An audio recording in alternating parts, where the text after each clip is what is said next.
Welcome to Godhood, now in version 1.0. So the last time I recorded this game, we were at the update 4, Newfound Shores, and since then they have added a lot of stuff to the game. Update 5 added various changes like ritual customization, UI changes or flow improvements as they call it. They had blessings added, new passives and so forth. And then we have update 6, which added tenets in terms of actually removing the old development trees so that you now freely adopt tenets to boost your whole religion, and changes the behavior of the followers, which in turn allows you to unlock traditions. They removed the crystal skull mechanic and replaced that with happiness. Keep your people happy and good things will happen. If you make them angry, sin will spread, of course. There are consequences, there are crowds, there are rituals, god actions, stat rankings, more blessings. There is now the option of, instead of just getting a random relic, you can pick a relic from a pool. There are optional side bosses that will give you nice rewards but are hard to convert, and there are also tribute chests that you will gain when you gain a victory, and you can also influence and upgrade the tribute chests. And they added some new visuals for the base temples, and also corruption. Disciple power is a strain on their faith. And then finally we have the final update, update 7, version 1.0, where they added 3 new islands, which the 6th island faces you against Quetzalcoatl's Chosen. And they also added the option to finish a run, which means that every commandment has a unique world religion and a truth ending. They have added Greed, which is now playable with the Charlatan class, and they added 3 traditions to Greed: bribery, god of thieves, and trade missions. And at the start of the game, you will be asked to pick one major relic that is fitting to the commandment you have chosen. There are 2 of these per commandment. You can pick one of them, and these give religion-wide bonuses for all generations. And animals are back. Cats, dogs, and llamas can now be spotted throughout your city if you adopt the appropriate tenets. And finally, they have added achievements. So, great. I should also mention that this is not going to be the final patch to the game. They have stated in the patch note that, see here, there is so much in the patch notes, but this is what they say in the end of the patch notes. Another beast of an update. Early access has helped a lot in shaping the game, and we are lucky to have come this far. Godhood now has the features we set out to make when we started. An indirect god game where you create your own religion. It has been a rough ride, as many of you know, but we managed to persevere and deliver. Thank you again for all your support during our mission, and for those of you who are not aware of it, they did run into some economic troubles, and I will just applaud them for finishing the game despite of that, because that's not at all what you expect from games published or developers who run out of money during the development phase. So kudos, Abbey Games. They continue to say that they will keep an eye out on any big bugs that come by, and in the coming month they will be taking a break from the development, as they have been working on it almost non-stop since July 2019. After that, they will look to include some exciting ideas from the community in a post-release update. And finally, we hope that you'll have a good and interesting time shaping your disciples and creating your own religion. Greetings from the Abbey. With that said, let's just jump right into the game. We'll be playing on EC. Possible is interesting. Because I want to show the game.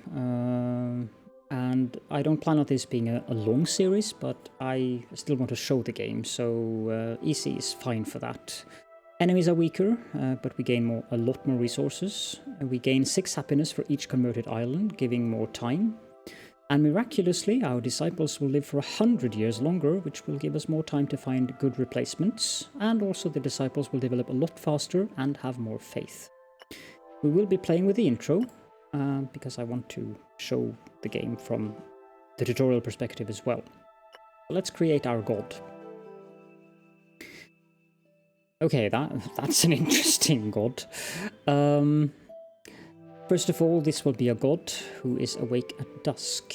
And for those of you who have seen or haven't seen my previous Godhood series, be prepared to have some fun here. For those of you who have watched the series previously, I'm sure you'll be eagerly amused, or eagerly? That's the wrong word. I'm certain you will be amused as well, because you probably know exactly what to expect.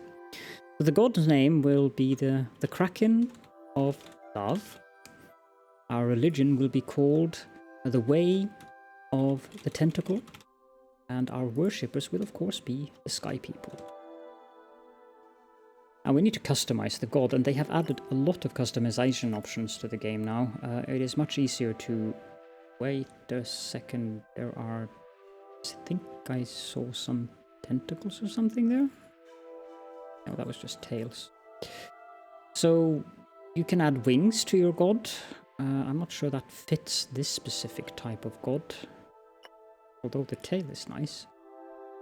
Arms. Of course we need to have tentacle arms.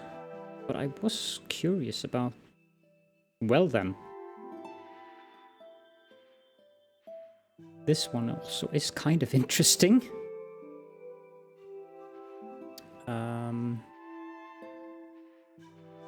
That one will be appropriate. That looks very inconvenient. I actually think we're going to go with a trident here, because that looks kind of cool.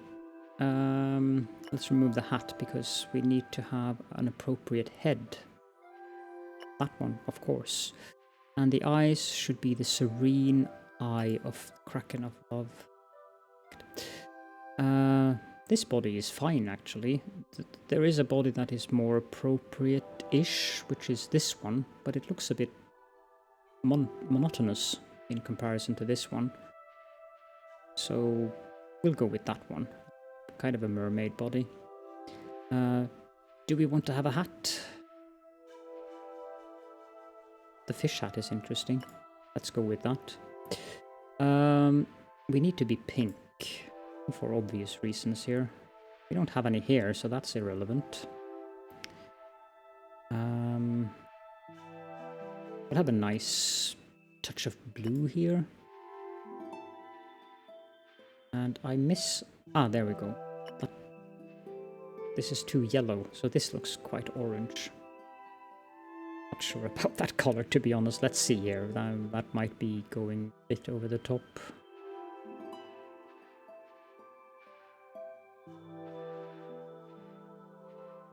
Then again,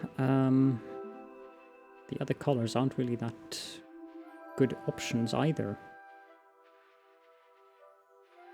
I don't want too much blue in here. This actually looks quite pretty, but...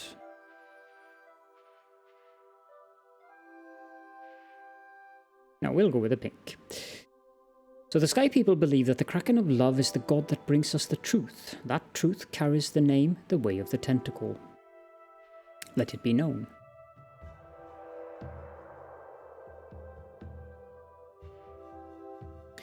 For as long as there have been people to believe, there have been gods to vie for their attention. The Kraken of Love is one such god, destined to claim a place in humanity's hearts and minds. A single soul will be chosen by the Kraken of Love, destined to become the first prophet of the Way of the Tentacle. I am the Kraken of Love. From nothing, the Kraken of Love appeared before Topil. Topil renounced their faith in the old god Quetzalcoatl and placed it in the Kraken of Love instead. First, the Kraken of Love taught Topil about what is right. In my name you will spread.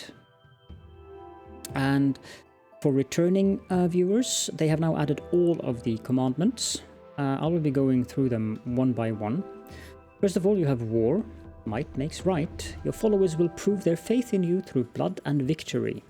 This playstyle is very physical and recommended for beginning players. War is of course opposed by peace. We must strive for mutual understanding.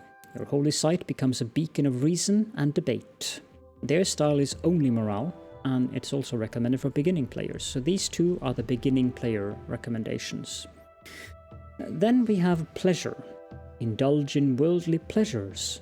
Cries of passion, love and gratification will fill your temple sites. This style is mostly morale and risky and is recommended for advanced players. And I'm sure people already have some kind of idea what I'm going to pick. Pleasure is supposed by the heretical Commandment of Purity, which starts with a clean body and mind. The worshippers or heretics purge their sins through cleansing and abstinence. The playstyle here is mixed but very defensive. Then we have the Ferengi faith. Greed. Materials make the world go round. Your disciples are profit-driven and results-oriented. They have a style that is mostly physical with an eye for critical hits. And that is opposed by generosity. Love your neighbor as yourself and help them in times of hardship. Their style is morale and well-rounded. And then finally, they've forgotten to add the recommended for advanced players there. Finally, we have madness. The maddening insights provided by the Kraken of Love are the only truth. This is a mixed style, but it is very offensive. And I would say that it should say recommended for very advanced players, because it is quite hard to play madness, at least it used to be. But clearly, as everyone has already surmised, we are of course going to be listening to the cries of passion, love and gratification in our temples. So pleasure it is, and yes, I'm quite sure of that.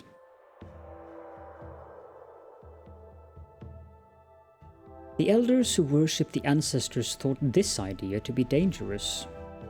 This wanton copulation will only lead to terrible disease. They could not see how they were wrong in opposing the Kraken of Love. Sacrament was called to determine who is right.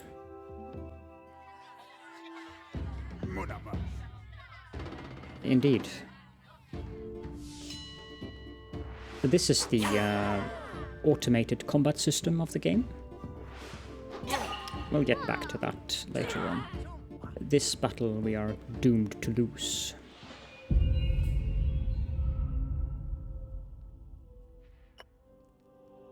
The elders were resolute in their judgment. Topil and a few followers were banished from the old city. Before leaving, Topil prophesied that one day the Kraken of Love would bring their unrestrained love to the old city. One day we will return. Topil continued to travel for days with the exiled. The people were growing tired and hopeless. Finally, on a fertile and lush terrace, the Kraken of Love spoke again. This shall be the Kraken of Love's holy site. A new religion is founded. Welcome to the realm of Godhood, young god. Your goal is to ascend to your rightful throne and leave behind a religion that will stand the test of time. You will face many religions that adore false gods, convert them by word or sword or tentacles, and grow your religion. When you have bested enough religions, you will be able to ascend into eternity. The Kraken of Love commands, I will ascend, and the way of the tentacle will be paramount. In order to ascend, you will 1. Raise a strong group of disciples that represent your religion so they may 2. Convert heathens in the sacrament. With more followers, you can 3. Create a lasting religion and best other religions. There are different ways to achieve these goals depending on the tenets you choose to be part of your religion. Kraken of Love commands, raise disciples, convert in sacrament, create a religion. There are many moving parts in Godhood. Don't expect to understand everything immediately. Take your time to mouse over UI elements. The tooltips will offer you information when you're ready for it. First, we will take a look at how to raise strong disciples. After closing this message, assign a ritual to your prophet in the top left corner. The Kraken of Love commands, I will assign a ritual to my prophet. I will save the game quickly here.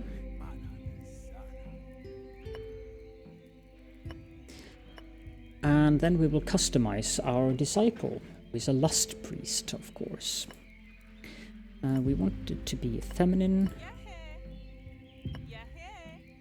That sounds good.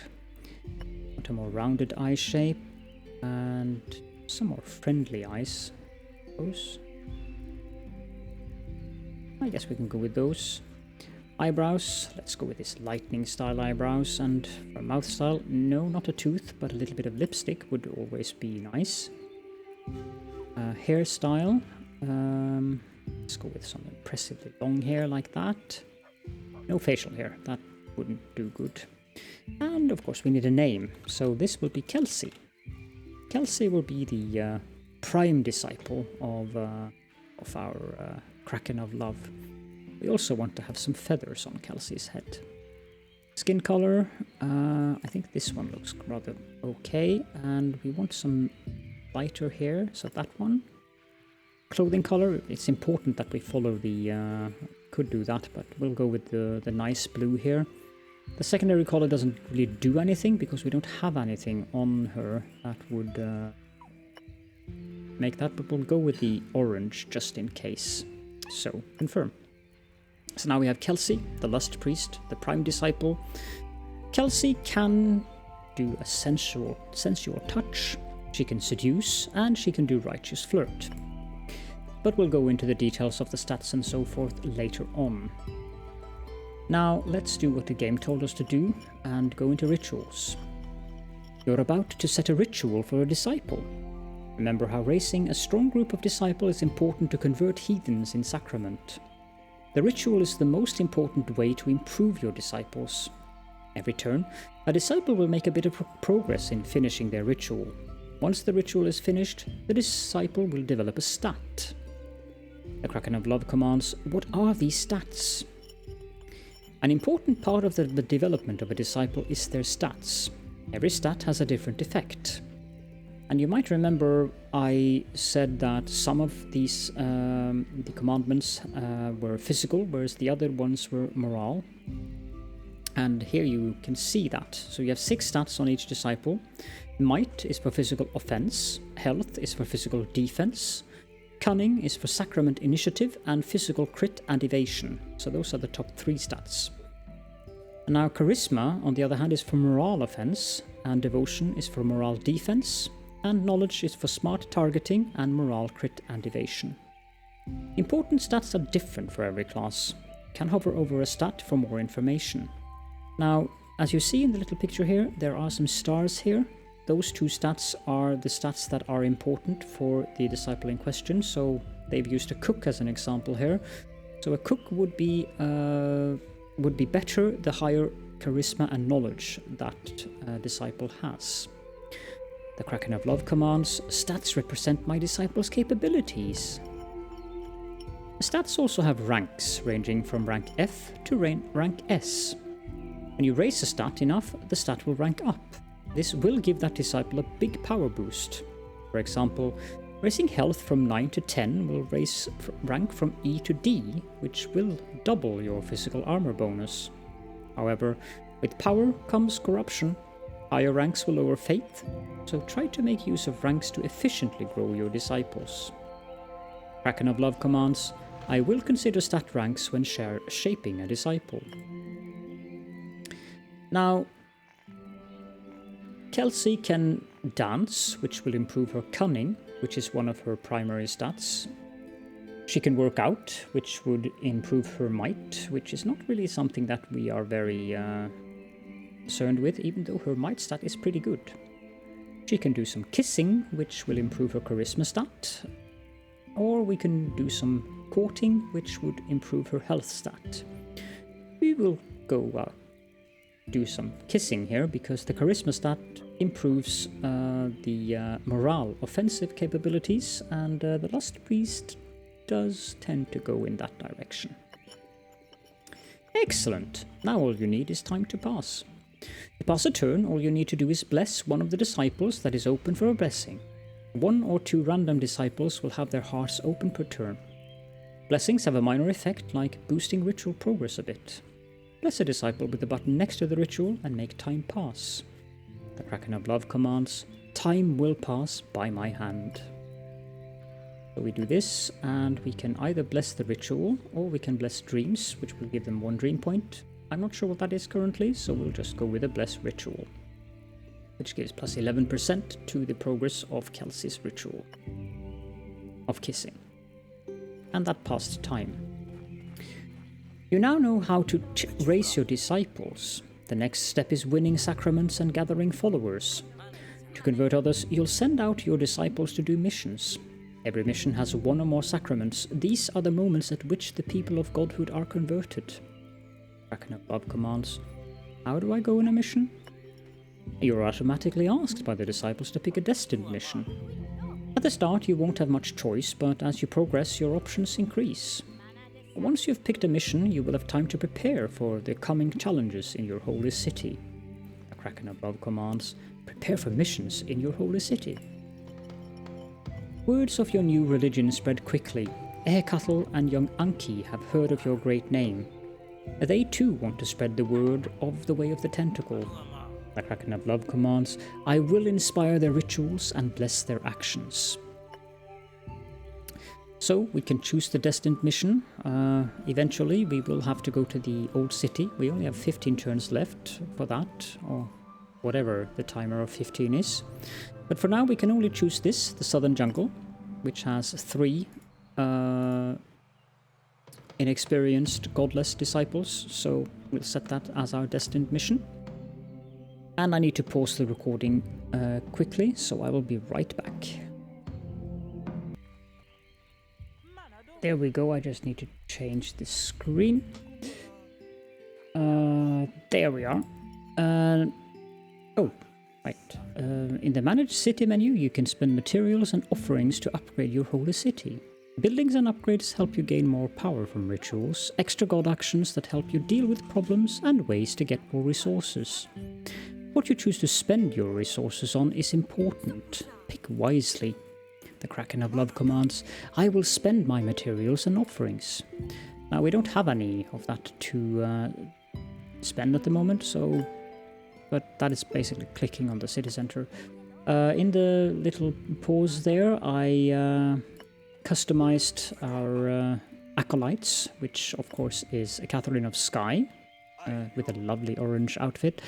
Be warned, if you want to change the voice pitch, do not just click anywhere here, you must actually move the slider, otherwise the game will crash. So there is a bug there, I have reported it. So there we have Catherine of Sky, and we of course also have Quadrotas, who is one of our acolytes. He looks like this. Catherine has a style of Annie, very high charisma, which is good. Her totem is the Gust.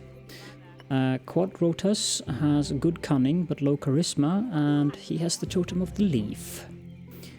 Kelsey has the totem of the Promiscuous. That gives us 10% extra critical hit chance, or 10 critical hit chance. And she's the Prophet, so +2 max firmer and +1 to all stats, and +0.5 development power on all stats. And she has a direct connection with the Kraken of Love. She has a power of 16. These are her abilities. We will be able to spend ability points when she levels up. And these are the derived stats from these. And of course the faith. So currently her faith is ecstatic. Now, Catherine had 8 charisma and 4 cunning. So I think we want Catherine to go dancing so that she can improve her cunning.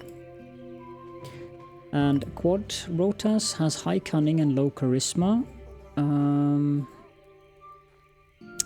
Not sure what we're going to use him for in terms of classes when they come around. Let's make Quadrotas go out kissing it as well. You can never go wrong with that, can you? You can still inspire an action, so we'll inspire Kelsey again. Bless the ritual even more. And time span, there we go. Kelsey did not come empty-handed to the Holy Land.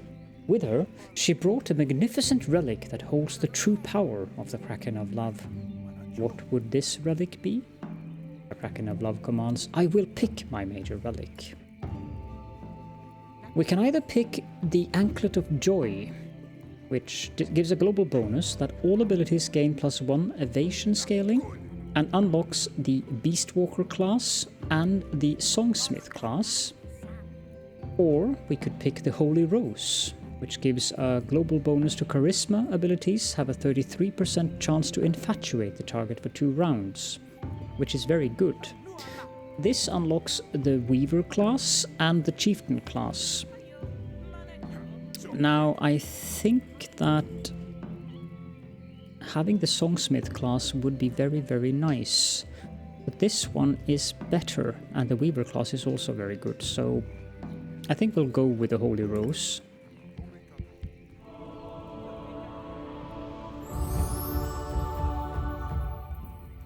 There we go. Let's make sure she actually has that relic. Oh, we can't assign it yet.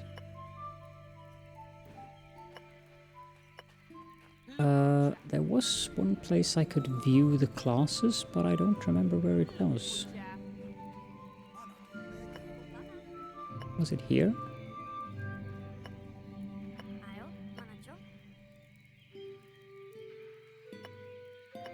No, I don't remember.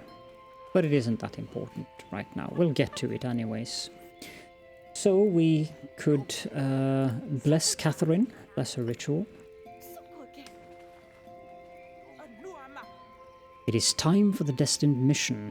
Let's prepare it. In the sacrament, 3 of your disciples will face the followers of false gods. Your disciples will do actions and react to each other for a few rounds based on your prior decisions. You have no direct control over their actions, so you need to shape them to be strong and wise by themselves. The first to convert half or more of the crowd with their actions wins the sacrament. Or you could break the false disciples if you deem that righteous.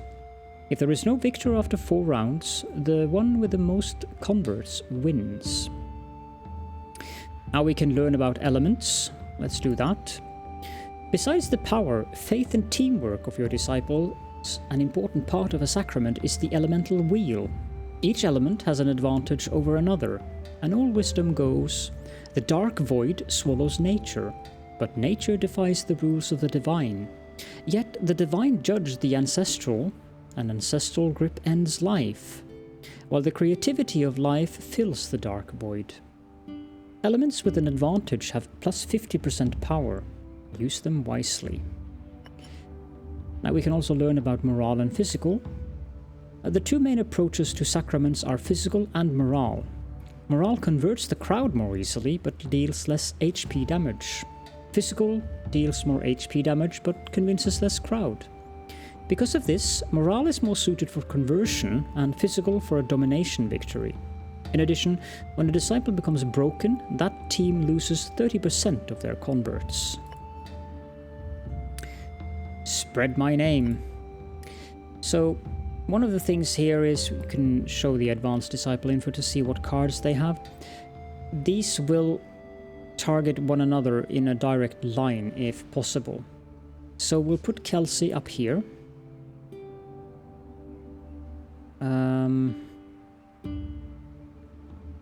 We'll put Catherine there and Quad here. Lineup strength, blessed. As you can see, nature versus nothing doesn't do anything, so does nothing versus nothing. Now, both Catherine and Quad are inexperienced, and they can pull the nervous card, but so can all of these. So, start the mission.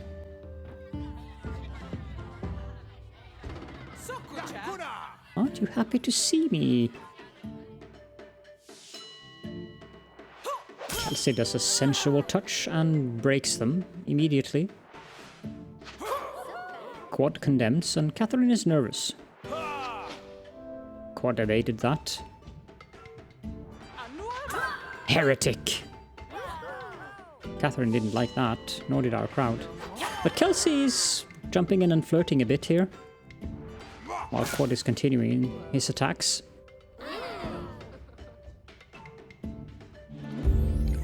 And the pagans have been enticed. Catherine looks very happy.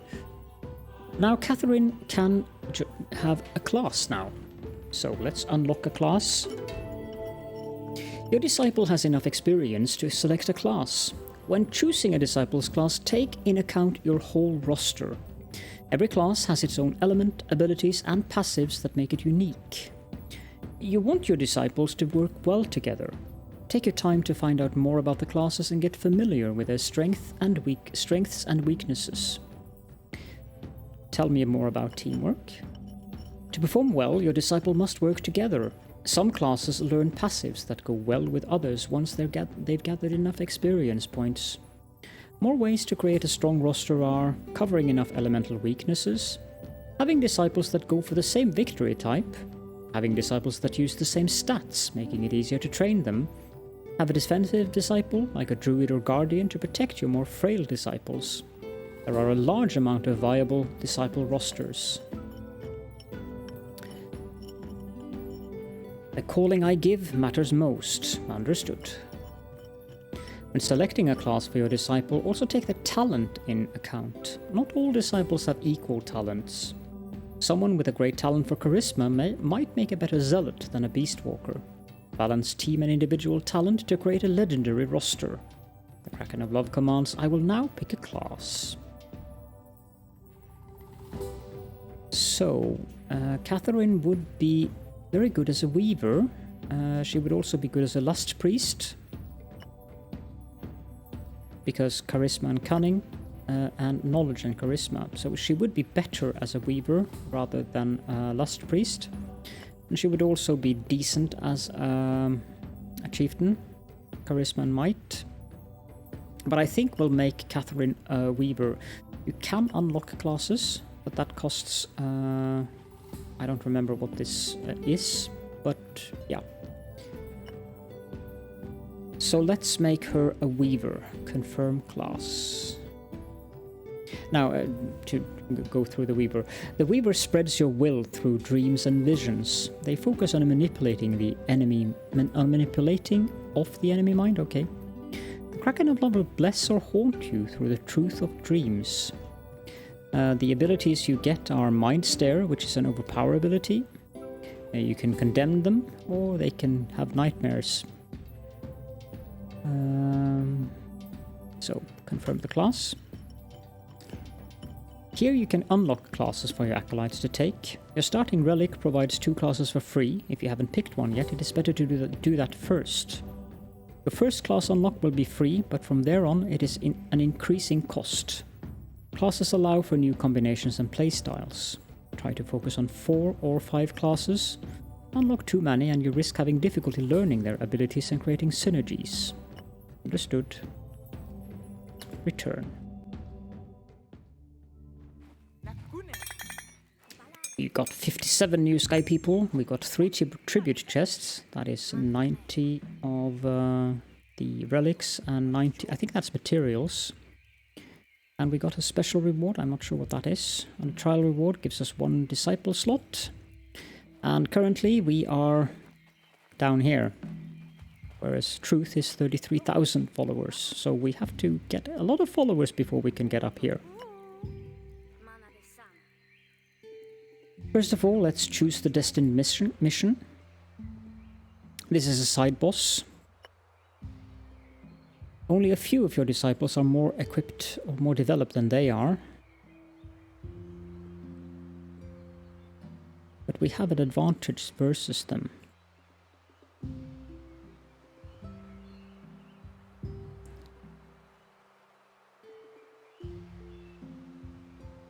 Let's try that. Let us Destined Mission.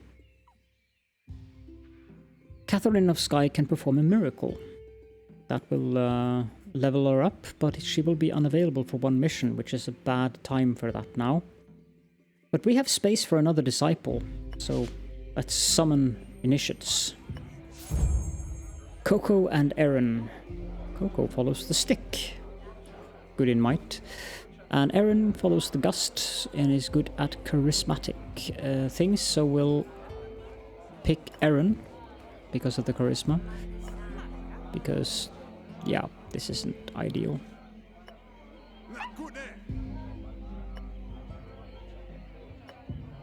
Let's initiate Aaron. And I will pause while I quickly customize Aaron. There we go. Aaron is now Peps, and Peps looks like this. Perfect.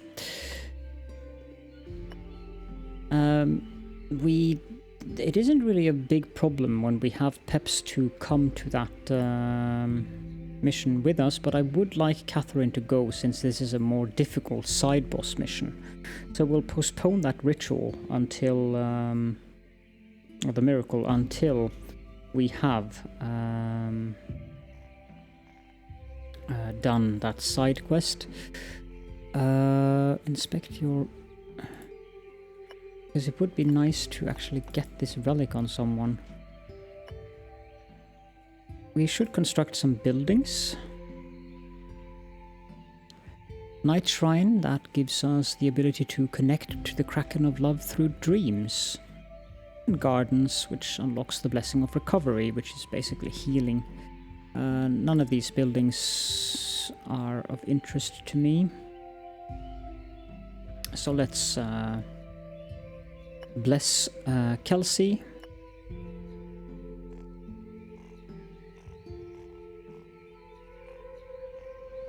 I really would like to know where those classes are, because we had one we can unlock for free.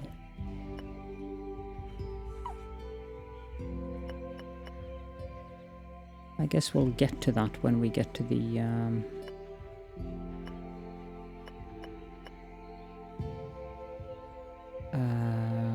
class selection. Now, Peps, you need to learn to dance because you need more cunning. And we'll bless Kelsey. And she gets +6 charisma. That's quite nice. She has now 16 charisma and now rank D. Let's pick a new ritual for her. I think we will do kissing one more time to get her to 20. And we will bless Quadrotas. And now we have to prepare for the mission. So let's do that. Now Kelsey is an obvious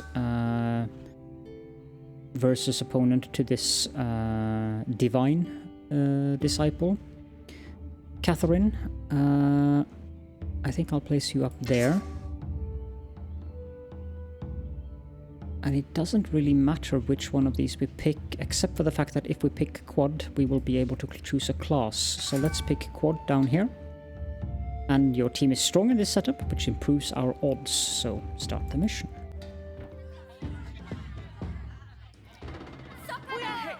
Come closer. Kelsey does some righteous flirtings. Hey, handsome. The way of the tentacle looks impressive. Ow. You're trying to lecture Kelsey? Outrageous indeed.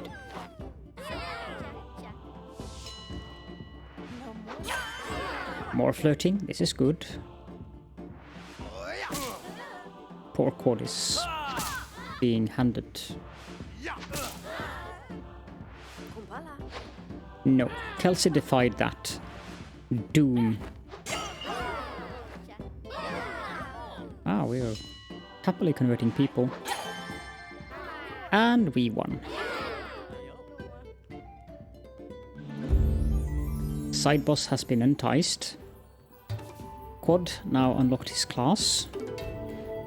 And now we can unlock a class. I could have unlocked that earlier. I think we want to unlock the Songsmith, because Charisma and Cunning are our primary stats, and the Songsmith is a rather nice class. Let's unlock that. Now Quad would be an average Lust Priest with 4 Charisma and 7 Cunning. but would also be an average Songsmith,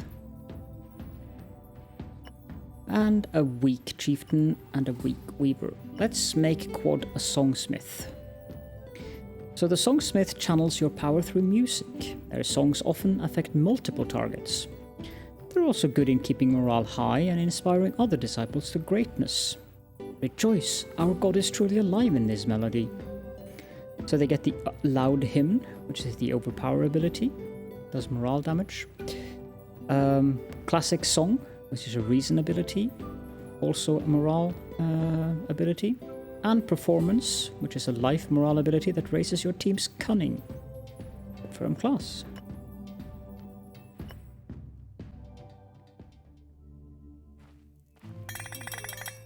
$121 new followers and 5 tribute chests.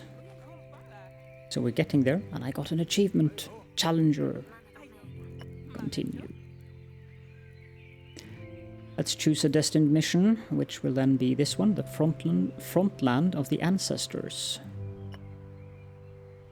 Plenty of your disciples expect this mission to succeed, so let's set it as our Destined Mission. And now we have a Ritual Progress, because we have 240 offerings. But let's have Catherine of Sky perform a miracle. You're about to let a disciple perform a miracle. When you do this, you select a stat for the miracle. In the future, this stat will raise faster for this disciple. The disciple will be unavailable for one mission, but once the miracle is performed, the disciple will level up. It will learn a new ability, become generally stronger, and sometimes learn a passive too. Besides rituals, miracles are the second key to make disciples grow stronger. The Kraken of Love commands, time for a miracle. I think Catherine wants to do a charisma miracle.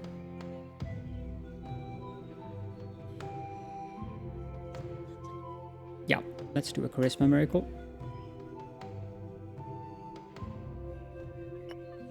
What is... a new ability can be unlocked. Nightmare. Mind Stare. Or Scold. The disciple scolded the heretic, for his ways were wrong. Reason, make those heathens see your enlightenment. The adversaries of the Kraken of Love lost their minds and forgot who they were once the disciple looked them in the eye. Convert by overpowering the heathen physically or emotionally. Nightmare is based on knowledge though, and I think that we want to go for charisma, so let's go with Scold. Excellent. Quadrotus also gets a new ability. Now Quad has high cunning. So performance, that is based on cunning, which is excellent. Raises the cunning of all disciples by 20% and can stack up to 3 times. The fingers of the disciple played the instrument with such speed that they could only be guided by the Kraken of Love. Loud Hymn, that is a charisma ability, which is an AoE morale ability that also heals our disciples. Sing loudly in praise of the Kraken. And finally we have a classic song, which targets also all opponents at once. Very strong AoE morale ability, but lowers physical armor for 2 rounds. The music speaks to the mind as no other. I think we'll go with a classic song.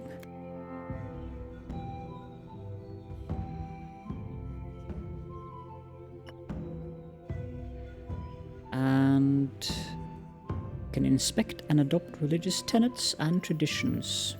You're about to pick your first tenet. Tenets are the things your followers believe in. Tenets have all effects on your culture, and tenets also unlock traditions. If you adopted enough tenets, you can pick one of the unlocked traditions. Traditions are big game changers that often grant new powers. They are a vital part of your strategy. I will pick my tenet now. So we can go for adoration. We have night prayer. Don't want to adopt it. I want to look at the others. We can have oiled prayer. Okay. We can have worship cats. That's a good one. Then we have social. Each adopted tenet grants 4 happiness from pleasure. We can have festive debauchery. Or we can have joyful sermons. And then we have philosophy, which grants offerings and materials per mission, which is smoking truth leaves or 0 commitments.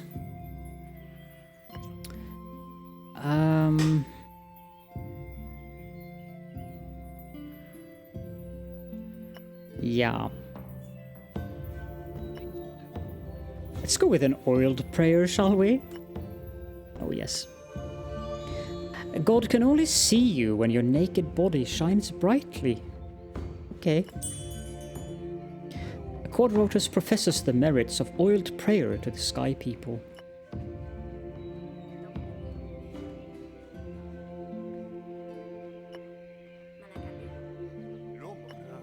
So I'm guessing that they will... we don't know yet what traditions that will give us. But for now, I think that we will end the episode here, and we'll continue in the next episode. So I hope that you enjoyed this episode, and that you're looking forward to the continuation of this most interesting religion. So, thank you all so much for joining me. I will see you all next time.